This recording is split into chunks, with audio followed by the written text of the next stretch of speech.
Hello and welcome, as it is the 20th of August 2018. And within the Money Charts channel, I'm going to be showing a chart and even talking about risk reward plays that can make money amongst such, as there is going to be a change within the metagame of the NFL. Metagame in game theory is the general overall view of how the game is played on a broad view basis.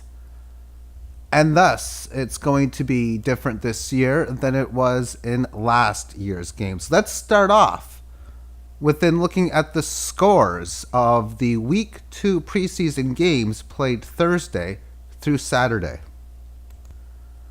I will use covers.com, which I think is the best website for that of handicapping professional sports.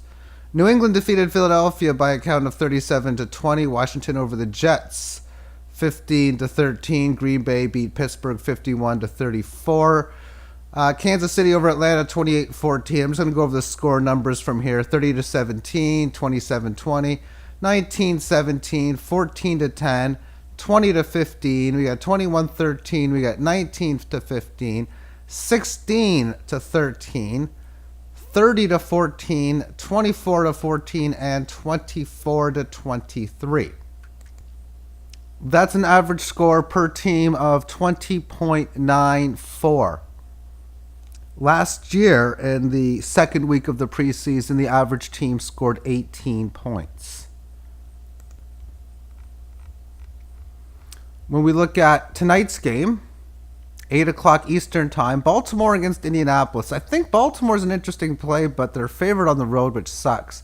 Only because the coach is really, Harbaugh, is really big on winning in preseason. So other than that, only real thing there. But the over-under opened at 37. It's now 43, which means the bookmakers or Vegas is catching on right now, at least within the preseason. If we go to preseason week number 1, we can see the higher scores again, 20-10, 31-14. There's a 30-27, New England 26-17. There was 50 points scored in the Tampa-Miami game.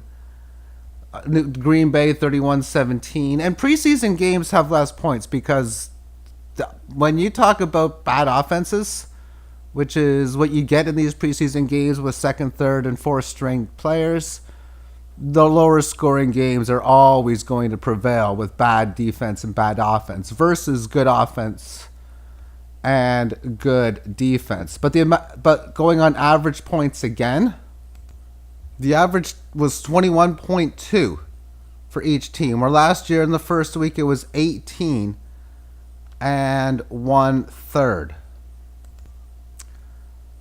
And what we're looking at now is a chart which represents the average amount of points per game in each year going back nearly 100 years. I think this will be the 100th year within this data, going back to 1920.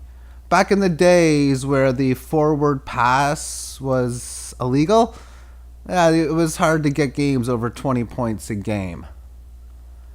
And what we've seen is there was a situation in here where there were a lot of points as the pass-happy offense came into play. Little bit of a decline thereafter, but what's happening is we've been averaging about 45 points a game the last few seasons. However, last year was a reduction. 43 and change was the average amount of points that was within the game.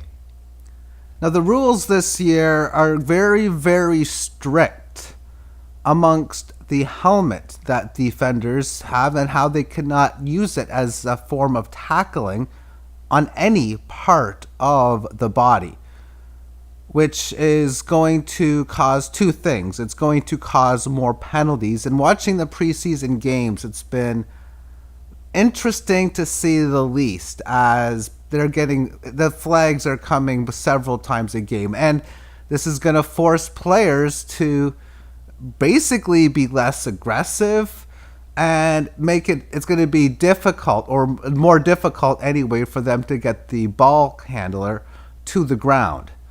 So therefore, I would not be surprised if this season, for the first time ever, it flirts close to 48, maybe 49 points per game, and a dramatic increase of about an extra 3 points from where it was around the 45 number, 4 points even.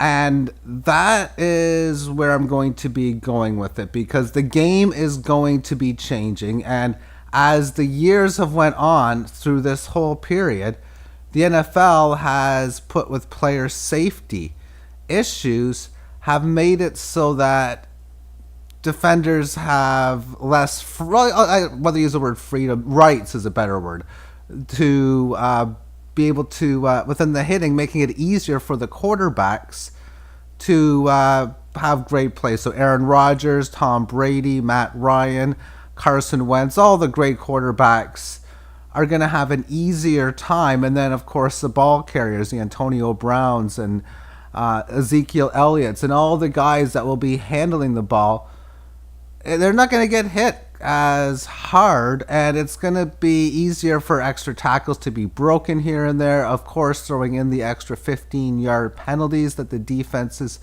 are going to pursue. I'm guessing that the numbers, and it's a calculated guess, of these are going to be going much higher. Now, notice that the over-under has basically been around 45 on average over the last several seasons, even though it was at 43. Within such, let's take a look at week 1 of the regular season betting odds. We'll go back to covers, and we'll click on week 1. So on opening night, we got the Atlanta Falcons taking on the defending champion Philadelphia Eagles. 3.5 point spread and an over-under of 46.5. And I'm not going to be going over the spreads. Rather, I'm going to be going over, we can see it better that way. I'll be going over the totals. Pittsburgh, Cleveland, we got an over-under of 46.5, down 0.5 point from the open. Cincinnati, Indy, 46 points. It's down 1 from its open. Tennessee, Miami's down 1.5 points on its open to 45. 46 points on the San Francisco, Minnesota game. 41 on the Buffalo, Baltimore game. Houston, New England, 51 points. It hasn't changed from the open. Jacksonville and the Giants, 43.5, down 0.5 point from its open. Tampa Bay and New Orleans down 2 points on its open to 49.5. Kansas City and Los Angeles Chargers at 47.5. Washington, Arizona at 44. Seattle, Denver is in at 42. Dallas, Carolina in at 44. Chicago, Green Bay, 47.5. The Jets and Detroit in at 44, followed by the Los Angeles Rams and Oakland in at 49.5. The average over-under is 46 points, which is 1 point higher than the league average, not counting last year, over the last several years. So has there been an adjustment for the expectation of these rules within these lines? My answer right now is no. And in fact, with all these lines, every single line that has moved has went lower from the open rather than that of higher. And it's up a little bit, given the fact the average is 46, coming from what was 43 and change last year and 45 for several years. Yeah, the average point number might be up about 1.5 points, maybe extra, because of the expected rules. But now that we've seen it play in for 2 weeks, we have seen an increased scoring within the preseason. I would not be surprised if this follows through into the regular year and the offenses just have some big scores. And like I mentioned, 49 points on average. So I'm going to be very curious, just blindly betting overs, how they do on a week by week basis. As a handicapper of sports myself, I'll be looking for games and trying to find games where I normally would be like, hey, the over looks pretty good here, or there's a system bet to bet on the over. I'll give it more reason to bet on such, and even just throw away the idea, at least on the early stages, until lines get adjusted towards such, in betting under the totals, because it's different is a better word, to watch these games. As again, you're seeing just small hits from the helmet to like the chest or the shoulder, and there's a 15-yard defensive penalty on the play. So defensive penalties like that increase point totals, and defenses backing off, being forced to play less aggressive, is going to increase more points. So I'm going to make a wild prediction this year and take a calculated guess that the average points per game in this year's season is going to be somewhere near the 49 number, which of course would be a huge increase within this chart of, again, the total points per season. So thank you for tuning in to this video, and have yourself a great day. Bye-bye.